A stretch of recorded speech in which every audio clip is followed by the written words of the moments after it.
एकमात्र नाम को पकड़ लो, हमारी प्रार्थना मान लो। लोक परलोक में जो सुख चाहिए वो सब नाम से प्राप्त हो जाएगा।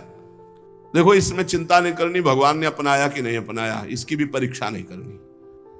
भगवान ने अपनाया कि नहीं अपनाया, इसके लिए हमें ढूंढने की जरूरत नहीं। भगवान से भी बलवान भगवान का नाम है, उसको हम पकड़े हैं। बात समझना। गोस्वामी जी कह रहे हैं, जोगुना विराग कलयुग है, अष्टांग योग का फल है परमात्मा में समाधिस्थ हो जाना। कोई बिरला योग का प्रयोग परमात्मा समाधि के लिए करता है। नहीं, आप देख लीजिए, हम जो योग करते हैं उसका उद्देश्य क्या है? अनुलोम विलोम कपालभाति जो भी करते हैं उसका उद्देश्य क्या है?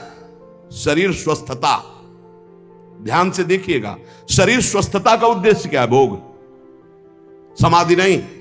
जो अष्टांग योग का फल है समाधि, कलयुग में नहीं रह गया।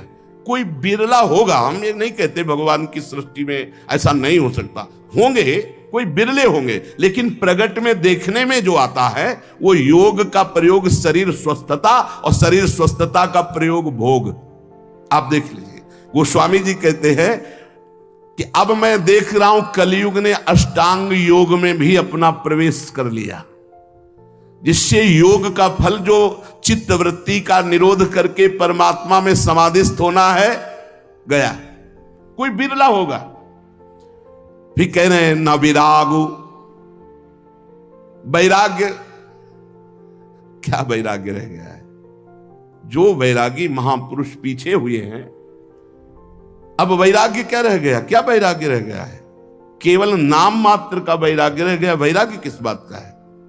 रुपया है, पैसा है, कपड़ा है, भोजन है, मकान है, व्यवस्था है, नाम मात्र का वैराग्य रह गया। वैराग्य किस बात का? जिसके जीवन में भगवान के सिवा कुछ नहीं है, राग त्रिभुवन में कहीं वस्तु व्यक्ति स्थान में नहीं, उसे वैराग्यवान कहते हैं। जो लोक परलोक के समस्त भोगों के सानिध्य में भी भोगने की इच्छा नहीं, उसे वैरागी कहते हैं। गोस्वामी जी कह रहे हैं, मुझे वैराग्य में भी दम नहीं दिखाई दे रहा कि भगवत प्राप्ति करा सके, क्योंकि वैराग्य में पाखंड का प्रवेश हो गया। कलयुग ने पाखंड का प्रवेश करवा दिया। कोई बिरला वैरागी, सच्चा वैरागी, भगवान की सृष्टि में कमी नहीं होती, कोई बिरला सच्चा वैरागी होगा जिसका वैराग्य भगवान के लिए है। नहीं तो वैराग्य भी दिखावे पे आ गया है, पाखंड में आ गया है। न जप, माला में हाथ है और बातें कर रहे हैं, माला रुक नहीं रहा, वो चल रहा है, और बातें जबान से हो रही और साथ चल रहे हैं। क्या जप हो रहा है? किसका जप हो रहा है? जप तो तब माना जाता है जो जप कर रहे हैं वो हमारे ध्यान में है, वही हम सुन रहे हैं, वही हम बोल रहे हैं, उसे जप माना जाता है। 3 बातें जप में होनी चाहिए। जो हम जप रहे हैं, वही सुन रहे हैं, वही हमारे ध्यान में है। राधा तो दिखाई दे रहा है, राधा लिखा, सुनाई दे रहा है राधा, और हम बोल रहे हैं राधा, और फिर एक मन का सकिला, फिर राधा, फिर एक मन का सा, वो जप। अब जप में भी 11 माला कहा है, हो जाए हर 5 मिनट में घड़ी में, और जल्दी जल्दी, स्वाद नहीं, रुचि नहीं, मन नहीं, बस कोई कोई तो ऐसे माला सरकाते कि हमें लगता है कि अगर रा बोले तो भी नहीं सरकेगा। राधा राधा तो बहुत बड़ी बात है, अगर वो रा बोले तो इतनी रफ्तार से नहीं चलेगा। अब पता नहीं कैसे ऐसे माला सर सर घूम रहा है। माला घूमने से भगवत प्राप्ति होगी क्या? माला घूम, देखो ये माला है, काउंटर है, ये चीजें मन लगाने के लिए हैं। असली तो जब श्वासों की माला में, धड़कन में नाम चलता है, रोम रोम आनंद से खिल उठता है, ये प्रारंभिक दशा है। तो प्रेम प्राप्ति के लिए नेम लिया गया है, इसलिए आवश्यक है माला और काउंटर से जपना। पर वो जप इस तरह का होना चाहिए कि वही सुनाई दे, वही जो बोल रहे हो वही दिखाई दे, ऐसे तब जप के। अब बोलो, इसमें तुम बात कर सकते हो? हिम्मत नहीं कि तुम बोल सको, तुम्हारी हिम्मत नहीं कि बोल सको, क्योंकि बोलोगे तो क्रम टूट जाएगा। जब अपने लोग अभ्यास करते थे तालू में, जिभ्या ऐसे लगा के ऊपर बोलना विष जैसा लगता था, क्योंकि वो क्रम टूटेगा, वो चल रहा है। गोस्वामी जी कह रहे हैं कि जो मंत्रानुष्ठान है अब वो नहीं दिखाई देता, कलयुग का बड़ा प्रभाव है। और जाग जाग माने यज्ञ। अब यज्ञ तो भाई बहुत दुर्लभ बात हो गई यज्ञ करना। कोई कोई महापुरुष अनुष्ठान करते होंगे, अच्छे से पूर्ण भी होता होगा, सृष्टि है भगवान की, पर अब बहुत मुश्किल है यज्ञ करना, क्योंकि त्रिकाल संध्या करने वाला मंत्रवेत्ता आचार्य और जौधान्य आदि बड़ा पवित्र, भूमि पवित्र, जजमान की वासना पवित्र, उपासना के भाव, और बड़े ही सुरक्षा से जब यज्ञ होती तब वो पूर्ण होती है। यज्ञ भोक्ता भगवान प्रसन्न होते हैं, दर्शन देते हैं, कृपा करते हैं। गोस्वामी जी कह रहे हैं यज्ञ भी बड़ा कठिन, यज्ञानुष्ठान त्रेता में पूर्ण होते थे। अब कह रहे हैं कि तपस्या, इसमें भी दंभ घुस गया, तप में दंभ घुस गया। बाहर से दिखावा की भावना आना ही दंभ कहा जाता है। तप होता है भगवान की प्रसन्नता के लिए। बहुत से महात्मा एक लंगोटी लगाए पूरा जीवन ऐसे कष्ट सहते हुए भगवान को रिझा लिए, आज भी हैं, पर प्रायः तपस्या में दंभ घुस गया है, दिखावा घुस गया है, उससे तपस्या का फल। और भगवान तपस्या समर्पित करके दैन्य होने से भले मिल जाए, नहीं तपस्या से भगवान को नहीं खरीदा जा सकता। तप के द्वारा भगवान को खरीदा नहीं जा सकता। तप में शक्ति संचय होती है, पर अहम त्याग करके वो तप भगवान को समर्पित कर दे तो भगवान की प्राप्ति हो जाए। पर शुद्ध तप, तप का अर्थ होता है ताप सहन करना। जैसे काम हमारे हृदय में ताप देता है, क्रोध हमारे हृदय में ताप देता है, लोभ मोह देता है, इनको हम सह जाएं। अपने धर्म में चलने पर जो कष्ट होता है उससे सह जाने को तपस्या कहते हैं। बोले वो भी दिखावा हो गया है, दिखावा हो गया। भगवान जानते हैं तो हम दिखावा किसके लिए कर रहे हैं। तो तप में दिखावा दंभ घुस गया।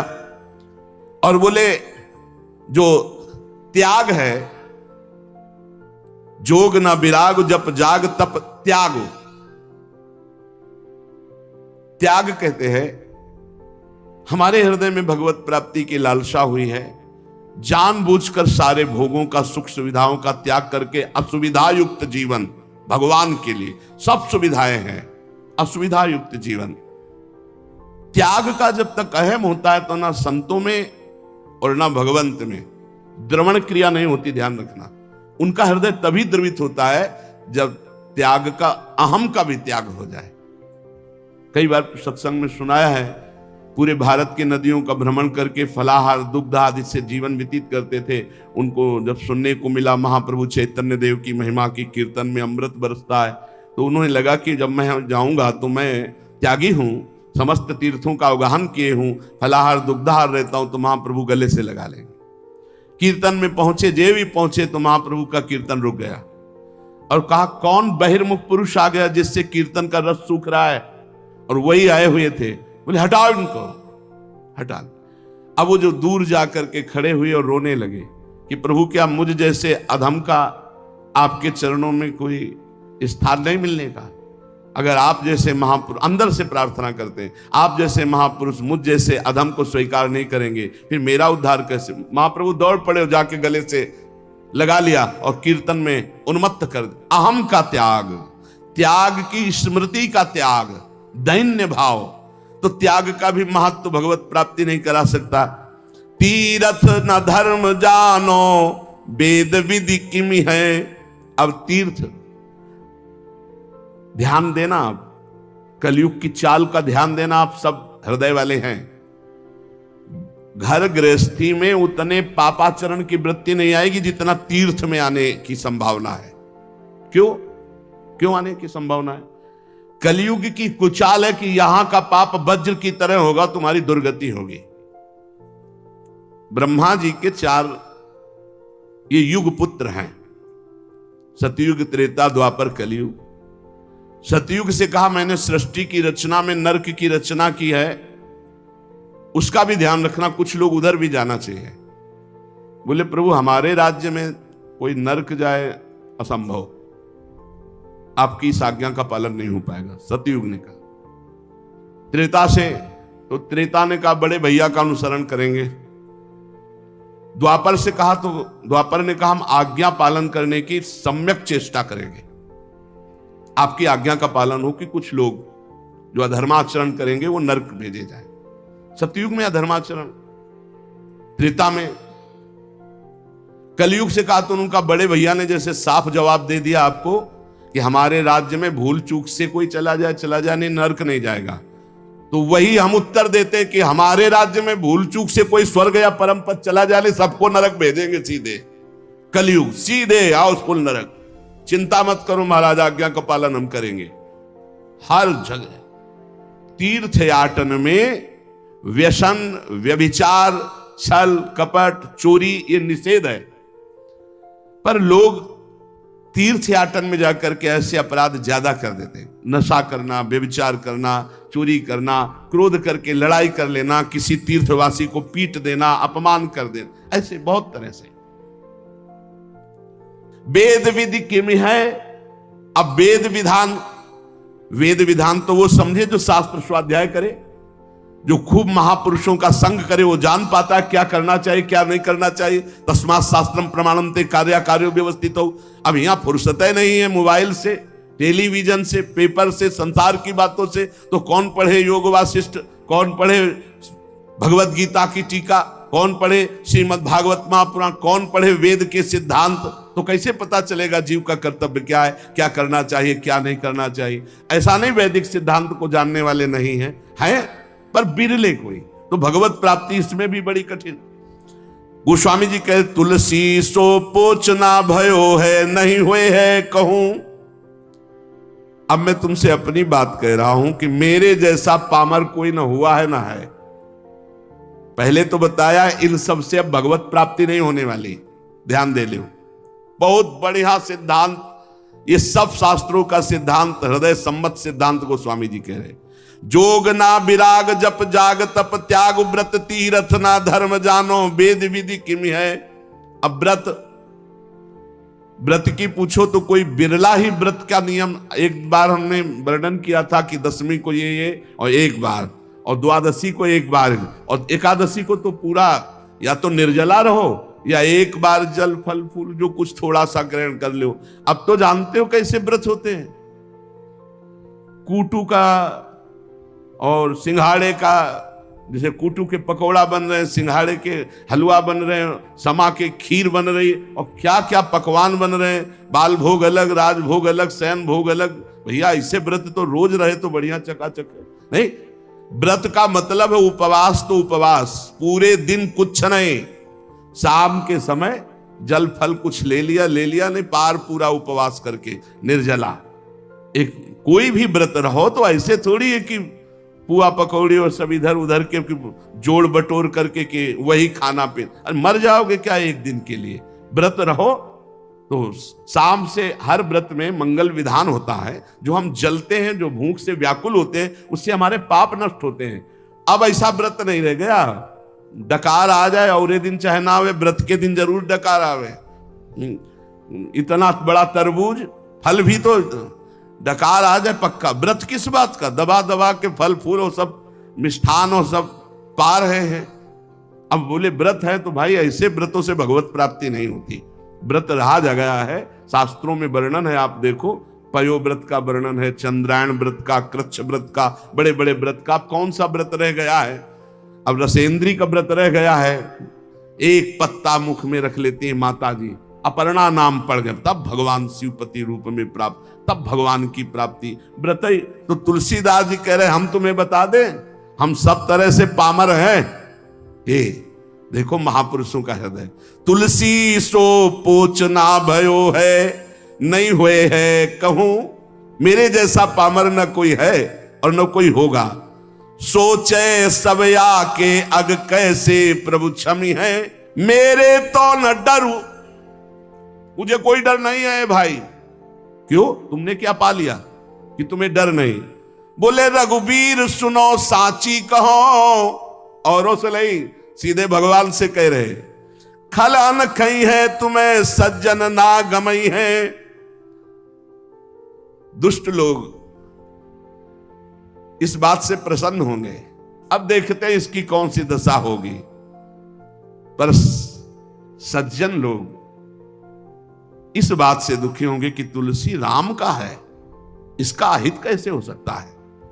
तो कह रहे हैं मुझे डर नहीं, सुनो रघुनाथ जी, भले सुकृति के संग मोहि तुला तौलितो, तपस्वी व्रती तीर्थयाटन योगी जपी त्यागी, इन सबको एक तुला में रख लो हे रघुनाथ जी, और तौला जाए तो मेरी तरफ कांटा भारी होगा। बोले क्यों महाराज? बोले हम पहले कह दिया कि बहुत पामर हैं, पहले कह दिया, हम ये नहीं कह रहे कि बहुत हम महान हैं, लेकिन जब इन सब साधन करने वालों को एक तरफ और मुझे तौला जाएगा तो मेरी तरफ झुकाव होगा, वो हल्के हो जाएंगे। बोले क्यों? नाम के प्रसाद भारू मेरी ओर नमी है, क्योंकि मैंने केवल नाम का आश्रय ले लिया है। ये खास बात, केवल नाम का आश्रय लिया तो जो अन्य सब साधनों का फल एक तरफ तौला जाए या अन्य सब साधन करने वाले एक तरफ हो, और तुलसीदास जी कहते हैं मुझ पामर को एक तरफ रखा जाए, तो रघुनाथ जी को साक्षी करके कहते हैं वो कांटा हमारी तरफ झुकेगा। बोले क्यों? बोले मैंने नाम का प्रभाव, नाम को रात दिन नाथ हूं ना अपनायो लोक झूठी है परिपय, प्रभु ते प्रबल प्रताप प्रभु नाम को पायो नाम चारु चिंतामणि, उर करते न खसई हो अब लो नसानी, अब ना नसई हो, एक सेकंड भी नहीं जाने दूंगा अब बस ये दो अक्षर मेरे जीवन है, माई बाप है, रात दिन प्रभु का नाम, इसलिए मेरी जय हो गई। समझ लो सत्संग में सब साधन एक तरफ और नाम जापक एक तरफ, एकमात्र भगवान के नाम में। गोस्वामी जी कह रहे हैं जागिए न सोइए बिगोइए जन्म जाए, दुख रोग रोइए कलेश को काम को, राजा रंक रागी और विरागी भूरी भागिए, अभागी जीव जरत प्रभाव कलि बाम को, तुलसी कबंद कैसो धाई वो विचारु अंध, धंध देखियत जग सोच परिणाम को, सोई वो जो राम के स्नेह की समाधि सुख, और जागबे जो जीह जपे नी के राम नाम को।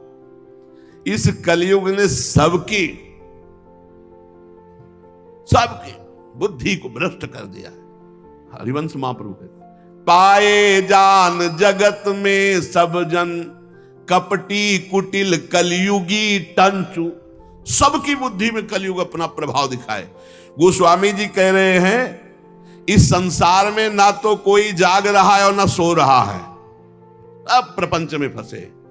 बोले नहीं जागते भी हैं सोते हैं, तो गोस्वामी जी कह रहे हैं हम जागना किसे कह रहे हैं और सोना किसे कह रहे हैं? बोले जागिबो जो जीह जपे नी के राम नाम को, और सोईबो जो राम के स्नेह की समाधि सुख। सोना किसे कहते हैं? भगवान के चिंतन में डूबा हुआ आनंद मगन, कब निद्रा में चला गया फिर जगह भगवान के चिंतन, इसे सोना कहते हैं। बोले संसार के जीव न सोना जानते हो न जागना, और जागना किसे? जब चेतना में है तो हर समय जबान से नाम जप कर रहे हैं। गोस्वामी जी कह रहे हैं कलयुग है, जीवन का जीवन पूरा व्यर्थ नष्ट कर रहा है कलयुग। मनुष्य के दुख शोक रोग रो रहे हैं, जिंदगी बर्बाद हो रही, काम क्रोध क्लेश सब के हृदय में बाढ़ आ रही है। राजा रंक रागी विरागी भागी अभागी सबको कलयुग ने अपने में ग्रसित कर लिया है। कुटिल कलयुग का ऐसा प्रभाव है कि सबको अंधा कर दिया है। वह धंधा रसेंद्री जनेंद्री का, ईमानदारी से देख लो, खूब बढ़िया खाने को मिले भोगने को मिले, अंधा कर दिया। ना ये चैन से सो पा रहे हैं ना जाग पा रहे हैं। चैन से सोना है भगवान का चिंतन करते हुए, भगवान के चिंतन में सोना, और जागना है रात दिन नाम चल रहा है, यही जगना है। गोस्वामी जी कह रहे हैं हमारे ऊपर कलयुग होश में नजर मत डाल देना। सुनिए कराल कलिकाल भूमिपाल तुम जाय घालो चाहिए कायदो राखे ताय को। ए महिपाल हो तुम, कलयुग तुम्हारा राज इस समय फैला हुआ है।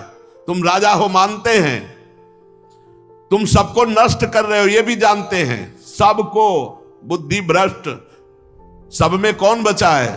जो सोता है भगवान का चिंतन करके, जगता है भगवान का चिंतन करके और हर समय नाम जप करता रहता, उसके ऊपर कलयुग का प्रभाव नहीं पड़ेगा। सुनिए कराल कलिकाल भूमिपाल, तुम जाय घालो चाहिए काय दो राखे ताय को। जिसको तुम नष्ट करना चाहो उसे कोई बचा नहीं सकता भगवान के सिवा। अरे बुद्धि बदल दी महाराज परीक्षित की, जो गर्भई में भगवान का दर्शन किए थे, मरा हुआ सांप ऋषि के गले में ऐसे विनोद में डाल दिए। वो विनोद है, वो समाधिस्थ महात्मा है, इतने बड़े पूज्य महात्मा, उनके गले में एक मरा हुआ सांप डाल दिया। बुद्धि खराब कर देता है कलयुग। गोस्वामी जी कह रहे देखो मैं कोई अहंकार से नहीं कह रहा, ए कलयुग हाँ तो दीन दूबरो बिगारो ढारो रावरो ना मैं हूं ते हूं ताई को सकल जग जाहि को। वैसे बहुत दीन हूं, बहुत दूबरा हूं, पर ऐसा मत समझ लेना मैं बहुत बड़े का हूं। एक कलिकाल साची कहो कलिकाल कराल में ढारो बिगारो तिहारो कहा है। काम को कोह को लोभ को मोह को महिषोआन प्रपंच रहा है। हो जगुनायक लायक आज पे मेरी ओ टेव कुटेव महा है। जानकी नाथ बिना तुलसी जग दूसरों सु करी हो ना हा है। तू अपना इतना प्रभाव बढ़ा लिया, सारे जगत को काम क्रोध लोभ कपट मोह हिंसा दंभ पाखंड मदिरा पान मांस खाना व्यभिचार करना फैला दिया तूने। पर मैं हाहा तेरे से नहीं खा सकता। मैं रघुनाथ जी कहूं देख तू मेरा कुछ नहीं बिगाड़ सकता। क्यों? भागीरथी जलपान करो और नाम द्वय राम के लेत नितय हो। मोको न लेनो न देनो कछु कल भूल न रावरी और चितय हो। रोज भगवान का गंगा जल पान करता हूं, चरणामृत, और जितना बना 2-4 नाम जप कर लेता हूं।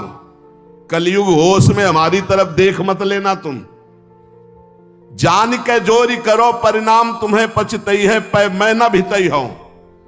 तुम्हें बता दे कि अगर हमारी तरफ देखा कुछ उपाय किया हमारे नष्ट करने का, तो मेरा तो कुछ बिगड़ेगा नहीं, मैं डरूंगा नहीं, लेकिन हो सकता है तुम्हारा बिगड़ जाए।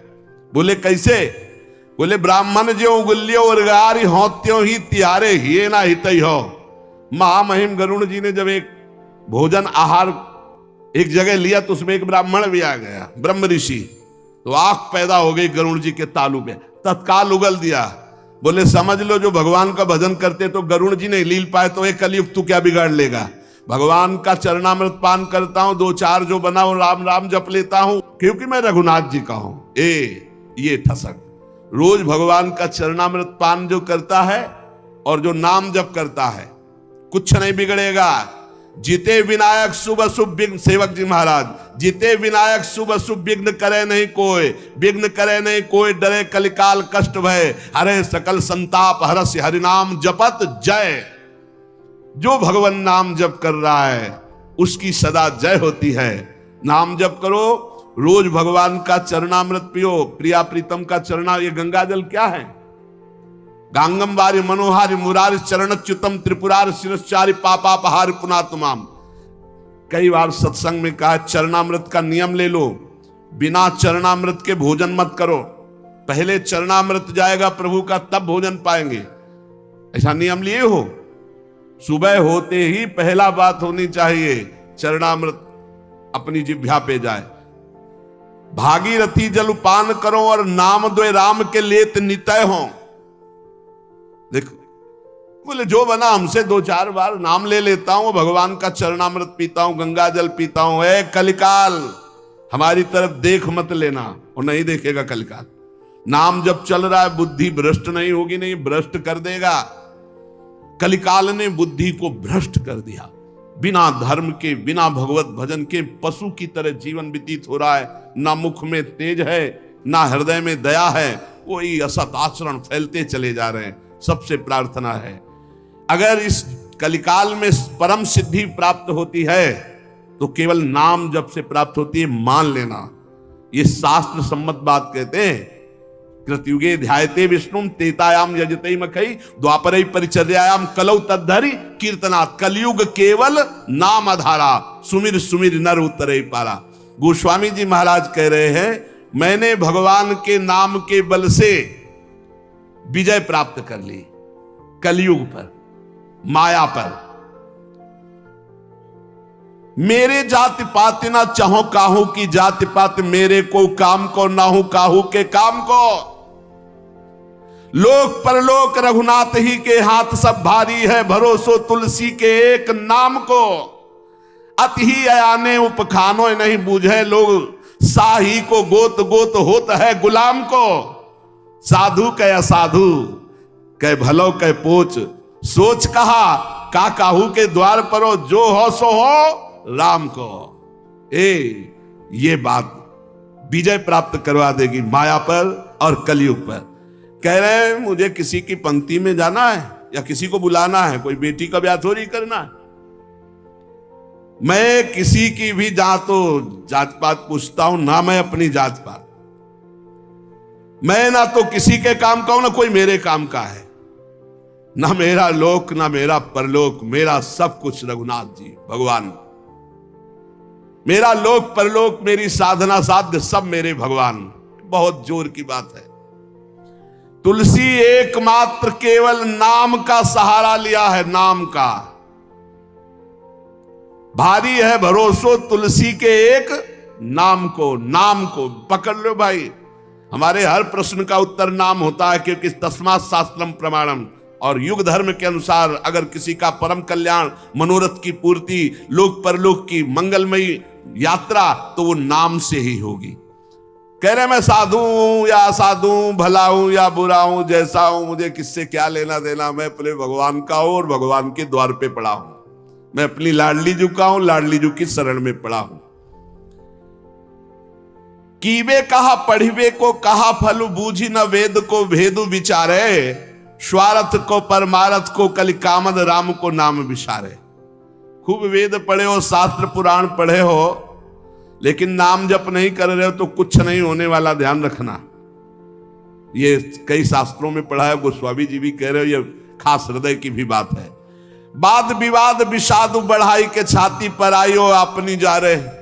बोले मान लो मेरी बात, अगर तर्क विवाद करोगे तो अपनी भी छाती जलाओगे, दूसरे की जलाओगे। चारिहु को, छहो को, नवों को और 10-8 को पाठ कुकाठ जो फारे। यदि नाम जप नहीं चल रहा, 10-8 को 18 पुराण और 9 को कह रहे कि 9 व्याकरण हैं। व्याकरण के 9 हैं। इंद्र, चंद्र, काश, कृष्ण, शाकटायन, आपशाली, पाणिनि, अमर, जैनेन्द्र और सरस्वती। ये 9 व्याकरण। और फिर कह रहे 6 को 6 शास्त्र, और फिर कह रहे 4 को, चारों वेद को। 4 वेद, 6 शास्त्र, 9 व्याकरण, 18 पुराण, ये सब कंठस्थ हो और नाम जप नहीं है तो गोस्वामी तुलसीदास जी कह रहे भगवत प्राप्ति नहीं होगी। आप पक्का समझ लीजिए। इसीलिए ये बचपन से सब शास्त्रों का जहां तक बना गुरु कृपा से स्वाध्याय और मार्गों का चलना सब छानबीन के, तब हम तुमसे कहते हैं राधा राधा राधा बोलो। कोई अंधविश्वास से नहीं कहते। गोस्वामी जी कह रहे वाद विवाद विषादु बढ़ाई के छाती पर आई और अपनी जा रो। तर्क वितर्क वाद विवाद करके अपना हृदय जला, दूसरे का हृदय जला, तुम्हें जैसा मनावे। मेरी बात सुन लो। 4 को, 6 को, 9 को, 10-8 को पाठ कुकाठ जो पारे। स्वार्थ को परमारथ को कलि कामद, राम को नाम विचारे। यदि भगवान का नाम तुम नहीं जप रहे हो, 4 वेद, 6 शास्त्र, 9 व्याकरण, 18 पुराण कंठस्थ किए हो, तो भले जैसे कुकाठ को चीरने से कुछ हाथ नहीं लगता, ऐसे कुछ हाथ नहीं लगेगा। इसलिए सबसे प्रार्थना है, और जो साधन बने तो करो, लेकिन नाम को मत छोड़ो। अगर नाम साधन में अपने ले आए, राधा राधा राधा, कृष्ण कृष्ण, हरि राम कृष्ण जो जप रहे हो, पक्का भगवत प्राप्ति हो जाएगी, चाहे जो हो, चाहे जैसे हो। इसलिए सत्संग का सार, जितना बन सके अपने आचरणों को सुधारो, भोजन सुधारो, दूसरों का मन वचन कर्म से अहित मत करो, हित करो और नाम जप करो। इसी जन्म में भगवत प्राप्ति हो।